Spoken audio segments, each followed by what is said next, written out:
Welcome to Shift to the Unique Perspective podcast. On today's episode, I have another special guest, a brother of mine, Mr. Dau Doldol. I'm so excited to have this brother on, a Janubi, probably one of the smartest guy I know. And I'm so happy to have you here, brother. Welcome. Hey, thank you so much, brother, man. You're making me blush, man, even though it's not showing on cameras. But I appreciate it, brother. It's a pleasure to be here. Nah, I'm so happy to have you, man. And I'm so happy you got this thing up and going. I remember you saying it and talking about it, but you're a go-getter, so I knew it was going to happen. I try, brother. I try. And, again, obviously the inspiration, a lot of it comes from you, our other brothers who, we've talked with, connected with, brainstormed with. And I know you yourself, you did a podcast a while ago, and I was like, man, this guy got this voice, man. I was thinking you about to, you know what I mean? You about to show up on Radio XM or something, man, telling us about the history of Janub and all those facts. So no, man, it's a community, like you said. We all brainstorm at the end of the day. We bring our own attributes and talent to the table, and when we do brainstorm, we create magic. And so that's why we're here. And to tell our stories, because nobody else is going to tell it. For sure, for sure. Full disclosures for our listeners out there. I know he has a deep voice, but I'm the host, not him. Let's just, some people will get the wrong idea. Hey, it's not me, it's my grandfather. That's who is to blame. So, hey, man. So, obviously this has been a long time coming, and I'm happy that we finally are able to sit down and kind of have, just this conversation. But of course, you and I met, I don't know how many years ago. And, since that point, we've become good friends, we've become brothers. And obviously now that I'm here in the DMV as well, in the DC area, we're able to spend a lot more time, as much as we're able to, given life and all that's going on. But I know for you, before moving here, you were back home. And if you could tell us a little bit about your background, because I know there's kind of like, a beautiful story there to be shared. Born in Abyei, that's my hometown, my home region. And so I lived there for 4.5 years before my family had to flee. It was just bad timing. Then there was a famine in South Sudan because due to the civil war. Right. Happened to be, my home region and Upper Nile region, your region, happened to be oil producing regions. So the government then was just basically, sponsoring militia and government troops to basically ethnically cleanse South Sudanese from their ancestral homeland because it happened to be the oil-producing regions. And so that's how my family was displaced from our home village just outside of Abyei, which happened to be an oil-producing area. And so we fled south to a place called Turale in Tuj County of Wera. And so we were there in Turale, where there happened to be a UN internally displaced camp, basically taking in people all over from Northern Barkazal, Wera, Unity State, people fleeing for their lives. And so from there, as just the UN was doing a process of airlifting South Sudanese to the refugee camp, whether that's in Uganda or Kenya. What year were these, by the way? This was 97, 98, 99. So the first oil fields were opened in 99 in South Sudan. Yeah. And so that's when the oil fields were open. So these 3 years, the government just did an incredibly job of ethnic cleansing people from their ancestral homeland and just brought in the Chinese. And that's when the Chinese built all the oil installations in Junub Sudan. And so that's why we have the oil installations. But all those used to be villages where Junubin lived there for hundreds of years. Right? I mean, and we talk again a lot about this specific time in our history, and obviously, for me, having grown up in northern Sudan in Khartoum at the time, we would hear about what's happening to our people, in South Sudan, but as kids, it's a completely different world hearing about it and actually having to live it. And obviously we talked about my own journey and how, when my family left, I was in 98 from Khartoum, and we ended up in Egypt. So it's kind of like the crazy parallels between what you are experiencing, and a lot of our people in South Sudan, which is, 1,000 times worse, than what was happening in the north. Obviously, there was a lot of injustice and a lot of that as well, but it wasn't at the same gravity that obviously was happening in South Sudan. So, I mean, just I can only imagine having you or what at that time, like 4. I was that's 4 crazy. years old. Yeah, I was 4 years old, and then so my family was airlifted to Kenya, to Lokishokio, so it's the border town on the border with South Sudan, and then from Lokishokio, they drove us about an hour and a half to Kakuma refugee camp, and so we were registered and everything, and that's how we became refugees in Kenya. So moved to Kenya when we became refugees. It was 99 in August of 1999. That's when we moved to the refugee camp. Wow, to Kenya. That's amazing. And of course, you know, if you could tell us a little bit about Kakuma. Obviously, that was one of the largest refugee camp in Kenya. A lot of our brethren, you know, happened to be there before you or after you, and so that's just, you know, I mean, so tell us what was the experience like there? Yeah, Kakuma was so large, people don't understand. There was literally 250,000 people in Kakuma by the time when we were there. So it was like 350,000 people in Kakuma. And Kakuma was the second biggest refugee camp in Kenya. The biggest one was Dadaab. Dadaab was mostly Somalis. Okay. So Kakuma was mostly South Sudanese. Right. That was like given the 80, proximity to South Sudan, obviously. So Kakuma was like 85% South Sudanese. Wow. And then the others, like the other 15% was Somalis, Rwandan, Congolese, but it was majority South Sudanese. I mean, just thinking about it, I mean, 350,000, that's larger than a lot of mid-sized cities here in this country, just to kind of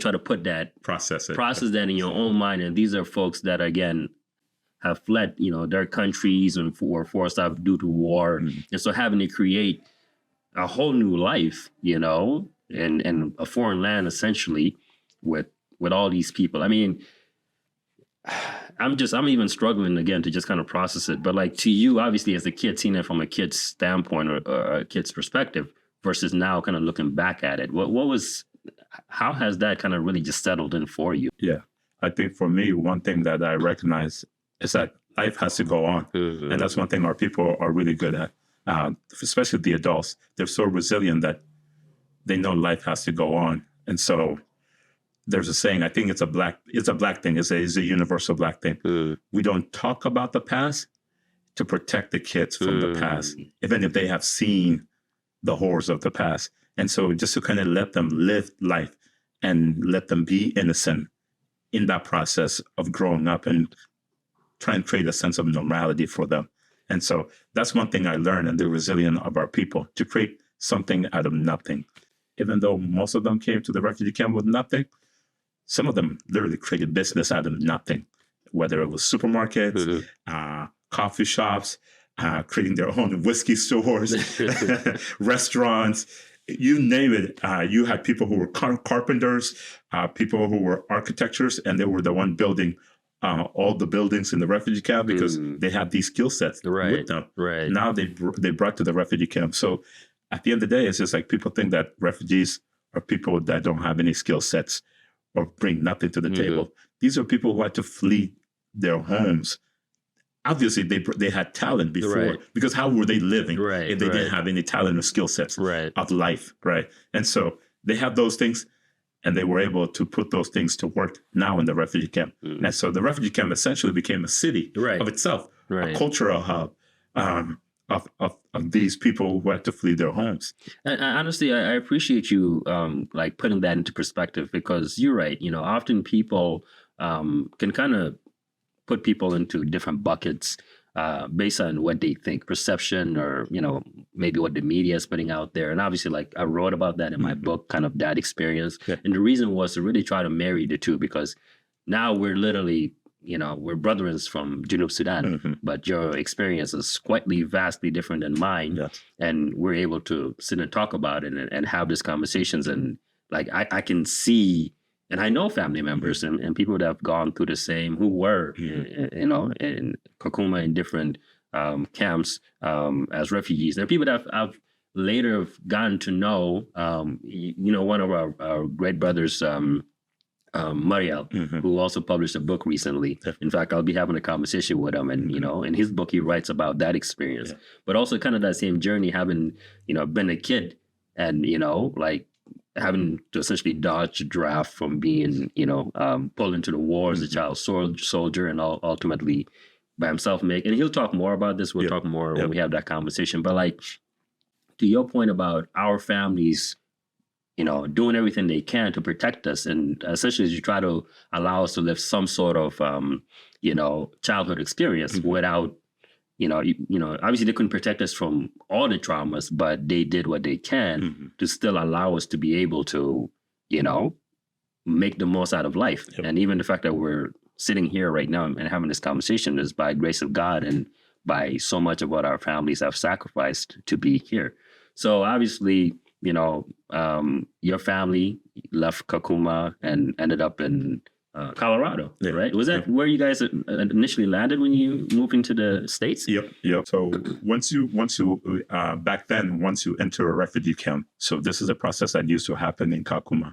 Because Kakuma, when it was first created in 91, was because of lost boys and lost girls of Sudan that were fleeing, not just from Sudan, but also from Ethiopia, because then Haile Mengistu of Ethiopia was also being overthrown. So all the Sudanese refugees that were in Ethiopia were being kicked out of Ethiopia by the rebels because they thought that the SPLM was supportive. was supportive and had a relationship with Mengistu. Right. And because of that, they targeted South Sudanese refugees.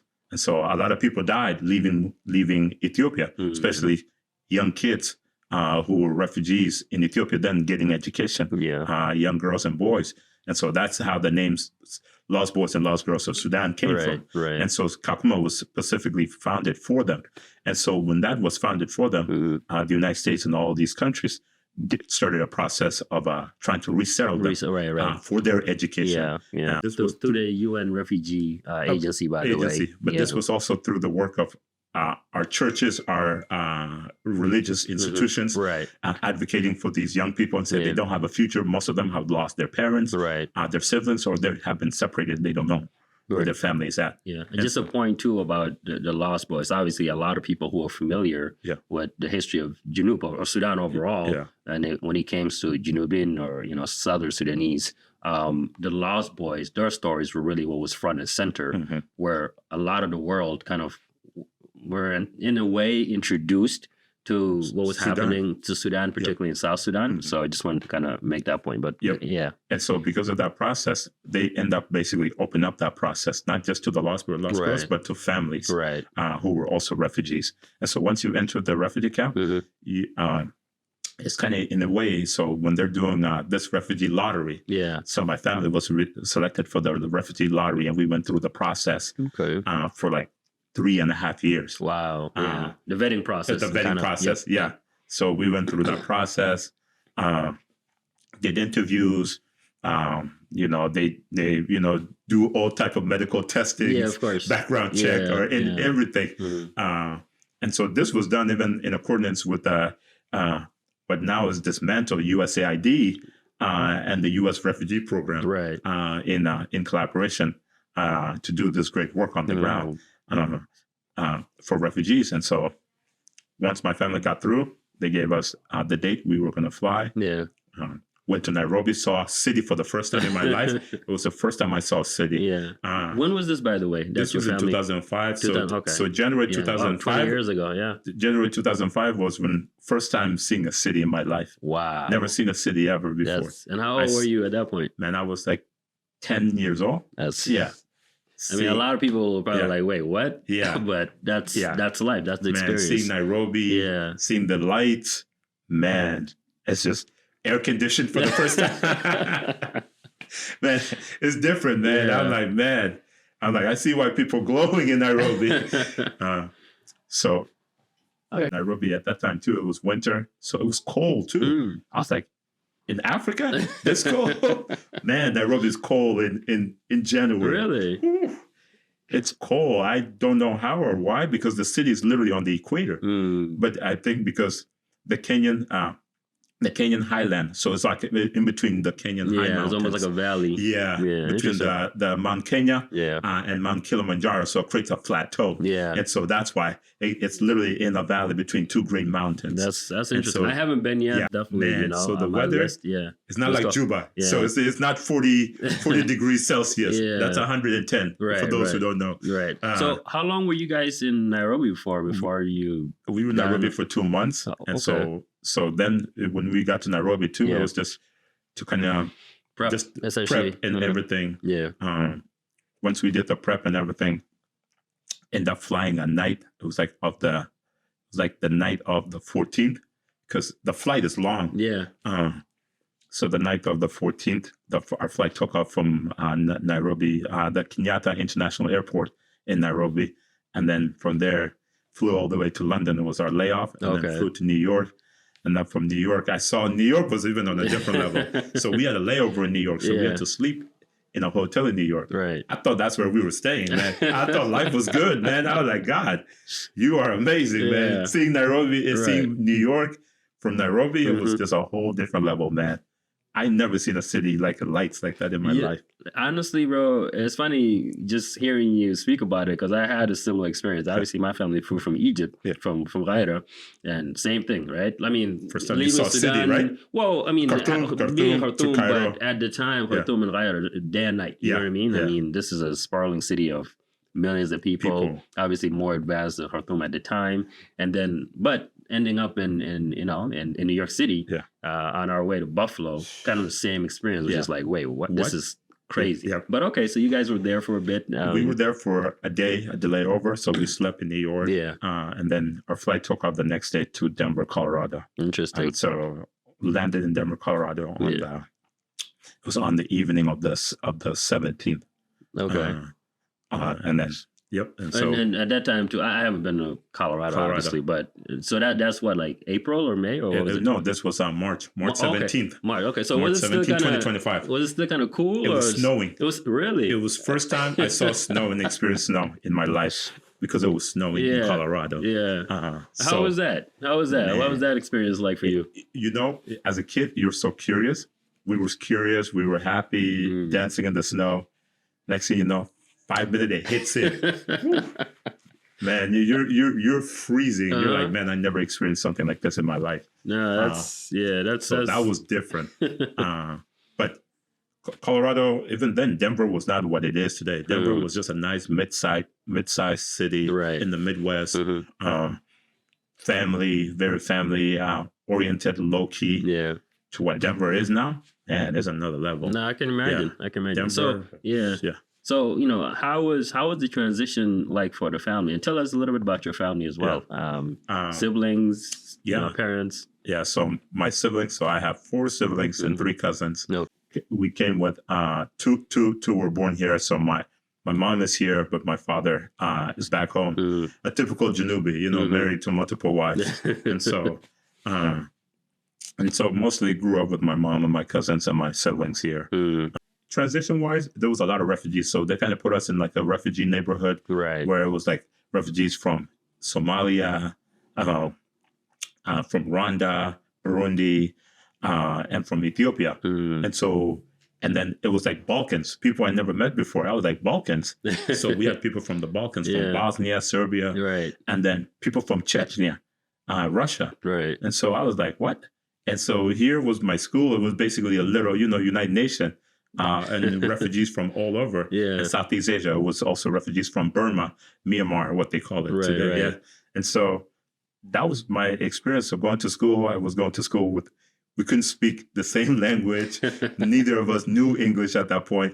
But the one thing that connected us was sports, football, soccer. Yeah, of course. And so once you get on the pitch, you know when to pass, when to shoot. The game just comes to you naturally, and you just make friends. Next thing you know, we start learning English bit by bit. By the time, because we came so late in March, we end up being in school for like 2 months, because school closed in May, end of May, right? Right. That's actually kind of interesting, because I had a similar experience. But back to your point about, being a footballer, a soccer player myself, I always think about the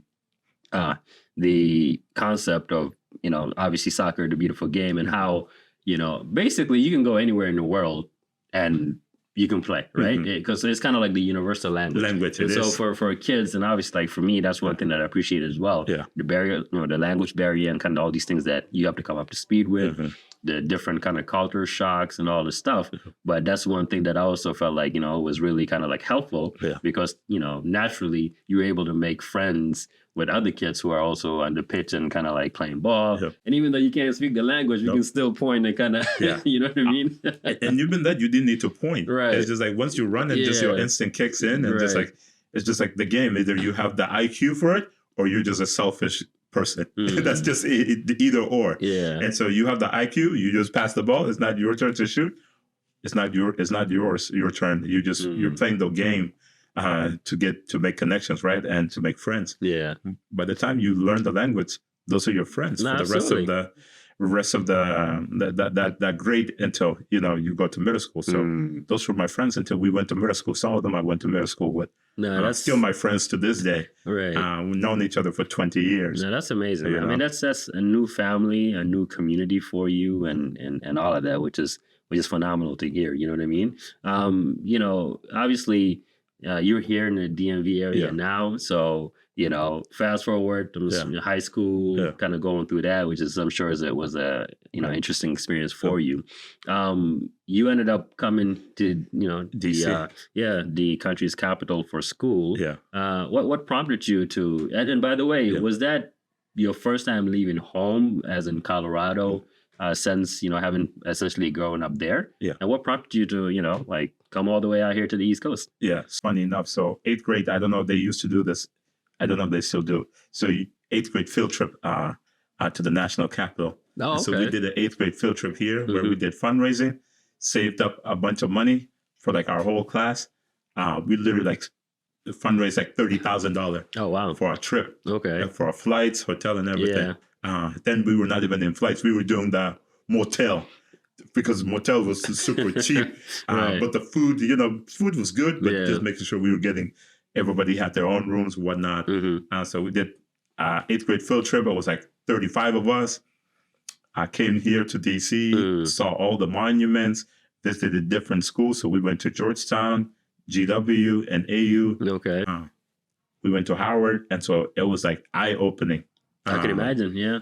Being in the nation capital. And that's, for me, it's just my political, awareness was just starting to come in. And I'm as a natural Janubi. Yeah, it was just starting to come in. And then from there, we went all the way up to Philly. Okay. And then saw where the Independent Hall, right, the Liberty Bell, and we went to Benjamin Franklin Museum. Oh, wow. Man, Philly was amazing. I can imagine. Yeah, the whole experience. And we also visited some schools in Philly. Okay. So we visited St. Joseph. It's right there outside of Philly. Okay. And Villanova is right there too. So it was dope, man. It was wow. Man, that's crazy. I'm a little jealous now because I think in 8th grade, we didn't take a trip, not to DC. I think we went to Niagara Falls, maybe. Yeah. That's about it. So. It was so incredible. That's great. We even went to Gettysburg. Really? Where the battle took place. Right. And just, man, it was just wow. Even walking at Gettysburg, you literally can still find bullets. That's crazy. 1860s from the battle of Gettysburg. Yeah. And so for me, that was just wow. That was just incredible. The museum down there in Gettysburg. So it was just we were in DC for a full 2 weeks. Wow. In DC. That's phenomenal. Yeah. And so because we had done this fundraising, it was DC, Philly, and Baltimore. It was 2 weeks, right? So it was incredible. And I enjoyed it. And I was man, I want to go to school out in DC. That's crazy. So this is in the 8th grade. 8th grade. Before you even went to high school. Yeah. So time I got to high school, I played sports, kept me distracted. School, our parents school's number one. That's it. It's just unless you're going to go pro, everything else is secondary. Yeah. So it was I was I'm not going to go. The only thing I could have went pro if I really, really wanted to was track and field or cross country because I was really good at that. Okay. But I just didn't have the passion for it. And that's the thing. I liked it, but I didn't have the passion for it. Yeah. Just for running. Let's say I'm going to be just because I'm good at it. Yeah. My passion was okay, if I was good at basketball or soccer like that, then I would have given my all. Nah, I hear you. And I mean, we all let the chips fall where they fall. Right. And we all have our stories, obviously, as far as like how sports plays in, and you know, how that, you know, in a way, at least with our generation, we're obviously a little older than, you know, some of our brothers who are born here, brothers and sisters who are born here, where they have that different experience. So we're bringing, you know, the experience from back home and how that is basically the basis for everything that we do, and kind of marrying that with the American culture, and but obviously school always remained first. So that's, you know, that's the way to move forward. And so for you, okay, so 8th grade, you decide I'm gonna be in DC, and make it through high school, and then apply you know, to schools, apply for scholarships. So for me, I was really stressed about in terms of scholarships here. You know, being first generations, you know this, man. College sounds fun until you start looking at in terms of the cost. And you're like, oh my goodness, how am I going to pay for this? And so that, in a way, too, that is not talked about enough. It's a deterrent, especially for young Black men that come from nothing. Right. You start looking at the school and you see how much it costs. Like, oh my God. And so I started applying for scholarships, as many scholarships as I can. Thankfully, I was taking care of what I needed in my business in school. So my grades were good. I met the criteria for every scholarship that I applied for. I had all these extracurricular activities. In school, Model UN, remember Model UN? Oh, yeah. So I used to do I helped start Model UN in my school. That's great. Still strong going today. Yeah, I did actually, sorry, you did, I know a lot of schools did Model UN. The school that I went to, we actually did a program called Eurosim. We racked up quite a number of scholarships. That's phenomenal, man. No, so I didn't know those exist. But the main one that I got that I was really thankful about was I got the Gates Millennium Scholarship. Oh, wow. And so the Gates Millennium Scholarship, for those who don't know, Bill and Melinda Gates put a scholarship together for basically minorities from just basically minorities who come from lower class background, which is mostly us as Black and brown, lower income families. Right. And so end up, thankfully, it was like they were giving out 1,000 scholarship out of like 100,000 applied the year I applied. That's amazing. So I out of over 100,000, I end up being one of the 1,000 people who got full ride scholarship, paid for everything. That's phenomenal. So by the time I end up picking a school, even though I didn't get in my top school, I didn't care anymore. It's covered. I wanted to go to Georgetown, but they turned me down. But hey, Georgetown will remember me soon. I ended up going to American University. It was a good school. Yeah, phenomenal school. I was thankful about the Gates Millennium Scholarship. That's what I was most stressful about. And so I went to AU for my undergrad. I studied international relations. My focus was on conflict and peace and conflict resolution, development, and U.S. foreign policy. So that's what I concentrated on when I was in college. Right. Your undergrad. My undergrad. Okay. You also did your master's as well. I did my master's here in the DMV in DC at Georgetown, George Washington University. And I did that in education and human development. And that was also taken care of by the Gates. No, that's phenomenal, this was the beauty I had of the Gates. I could have went back and got my PhD, but I didn't want to get bald back then. If I knew, my hair was playing tricks on me, I would have just went ahead and did my PhD. Hey, man. But listen, DC and DMV has been good to me. It's never too late. Yeah. But man, this is obviously a phenomenal conversation. You're based here now. You're working, you living here. So just again, I mean, you're obviously a natural scholar. So, just to kind of wrap it up in terms of, obviously we try to find, ways to advise those who are following our footsteps. Obviously we have people in the community, but kids all over the world as well that will hear this and be inspired by your journey and how far you've come. What would be your advice for anybody who, are trying to figure out their footing in the world right now, right? Whether it's through education or just to kind of get ahead. What would that advice be? Or just think of it another way. If, you were talking to yourself when you were in 8th grade, thinking about where to go to school and what to do with life, what would that advice be? No, that's a great question. I think for me, my advice would be to keep living. Life doesn't stop. And life gets better as you get older because the decision-making becomes yours. You get to decide what you want to do, what you want to be. And so being a kid is great, but we have no decision making in it whatsoever. But when we become adults, our decision making is in our hands. And so that is the beauty of it. But it's also the what I would call it's also the what you call it. I'm trying to think of the word. Forget it. It's also, you know, the weight on top of your shoulder, right? And so that's what it is. But at the end of the day, you're going to get to where you're going to get to if you believe in your dreams and believe in yourself. Don't be too fixated on. Don't be too fixated on the idea. Be flexible in your ideas, right? Because it's about achieving the goal. It's not about perfecting it. There's no such thing as perfect. So you will always be able to achieve your dream, but also remember, your journey is different from everybody else. Man, if all our journey were the same, we all be billionaire right now, guys. or the opposite, right? Exactly. Because what sets you apart? Yeah. But Dau, thank you so much, brother, for joining us. This is a phenomenal conversation. We'll have to pick this up at a later point, but thank you for taking the time.